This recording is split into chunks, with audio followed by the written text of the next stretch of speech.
Okay, let's be real for a second. If you had told me during season 1 of The Gilded Age that this show would eventually deliver one of the most emotionally intense, gut-wrenching, and genuinely powerful episodes on modern television, I would have laughed. Back then, the show was slow, confusing, and let's face it, a bit too proud of itself. But season 3 has changed everything, and episode 7, absolute game changer. In a series that often danced around big themes, this episode finally confronted them head-on. The writing was sharp, the performances were electric, and the emotional stakes felt real. From Oscar's emotional breakdown to the growing societal cracks within the Russell and Van Ryn households, this episode didn't just move the story forward, it lit a fire under it. Let's unpack what made this particular installment stand out as the crown jewel of The Gilded Age so far. The moment that had everyone talking came just 15 minutes in, and it wasn't the gunshot cliffhanger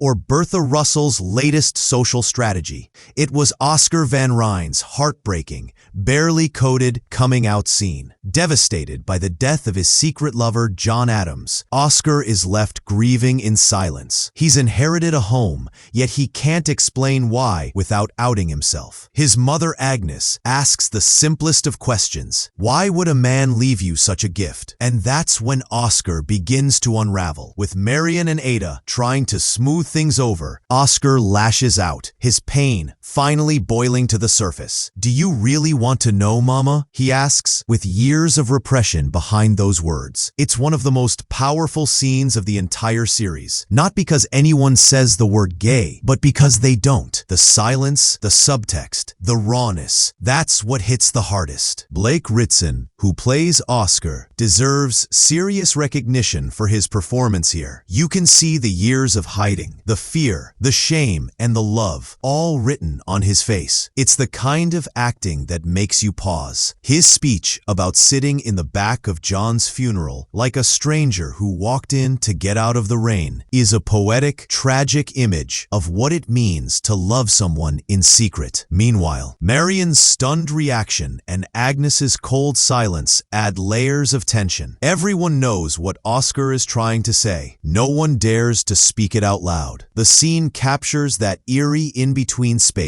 where a secret is simultaneously revealed and buried deeper. In a show about wealth, etiquette, and appearances, this was one of the first moments where real, unfiltered emotion was allowed to breathe. This emotional revelation isn't just about Oscar. It reflects a broader thematic shift in The Gilded Age this season. Creator Julian Fellows is finally leaning into the social inequities that have simmered beneath the surface for 2 seasons. This year, the show is tackling race, gender, and sexuality more directly. Through characters like Peggy Scott and now Oscar Van Ryn, we're seeing how different forms of prejudice operate within the same elite circles. Peggy, as a black woman, faces systemic racism every day. Oscar, as a closeted gay man, hides in plain sight. The two aren't interchangeable, but their experiences intersect in how society denies them full humanity. And the brilliance of this episode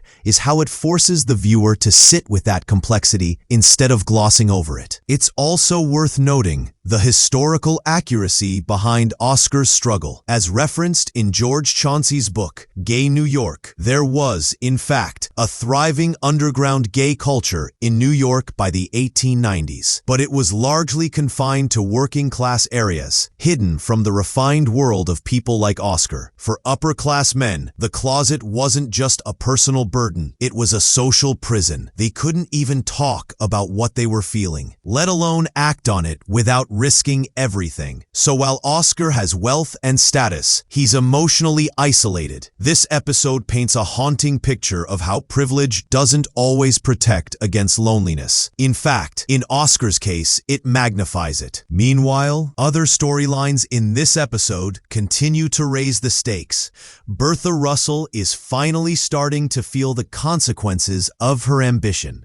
as her relentless climb up the social ladder threatens to alienate her own family. Elizabeth Kirkland's interference in her son's relationship with Peggy introduces new racial and class tensions, and the brief glimpse of those secretive, late-night clubs where Larry and Jack explore forbidden desires adds a new layer of complexity. These side plots aren't just filler, they're essential threads in a larger narrative about power, exclusion, and visibility.